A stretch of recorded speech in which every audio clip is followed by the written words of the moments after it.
Andrew TET social media پر ایک کافی controversial سے influencer ہیں اور ان کے بارے میں لیٹسٹ نیوز یہ ہے کہ وہ اور ان کے بھائی ایک پرائیویٹ جہاز میں بیٹھ کر رومینیا سے امریکہ چلے گئے ہیں۔ یہ خبر اس لیے امپورٹنٹ ہے کیونکہ رومینیا میں ان کے خلاف ریپ، سیکس ٹریفکنگ اور منی لانڈرنگ کے مقدمے چل رہے تھے اور ان الزامات پر ان کو 3 سال پہلے رومینیا میں گرفتار کیا گیا تھا۔ اینڈریو ٹیٹ البتہ ان الزامات کی مکمل طور پر تردید کرتے ہیں۔ اینڈریو اور ٹرسٹن ٹیٹ نے رومینین گورنمنٹ سے امریکہ جانے کی اجازت مانگی تھی، جو کہ ان کو اس شرط پر دی گئی کہ وہ گورنمنٹ کے ساتھ ہر طرح کا تعاون کریں گے، اور کچھ سورسز کے مطابق تو ان کو اگلے مہینے مارچ میں دوبارہ رومینیا بلایا جا سکتا ہے۔ اینڈریو ٹیٹ خود یہ بیان دے چکے ہیں کہ وہ اپنے خلاف الزامات سے عدالت میں ہی بری ہونا چاہتے ہیں۔ جو رومینین پرائم منسٹر ہیں وہ کچھ دن پہلے اس خبر کو ڈینائی کر چکے تھے کہ اینڈریو ٹیٹ کو ریلیز کرنے کے بارے میں ان پر امریکہ کی طرف سے پریشر ڈالا جا رہا ہے۔ اینڈریو ٹیٹ نے امریکہ کے جو الیکشنز ہیں اس میں ڈونلڈ ٹرمپ کو سپورٹ کیا تھا، اس لیے وہ امریکن جو رائٹ ونگ ہے اس میں بہت زیادہ پاپولر ہے، لیکن پاپولر ہونے کے ساتھ ساتھ وہ بہت زیادہ کنٹروورشل ہے۔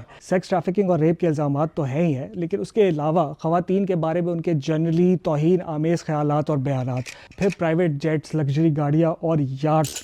اس سے بھرا ہوا ایک لائف سٹائل۔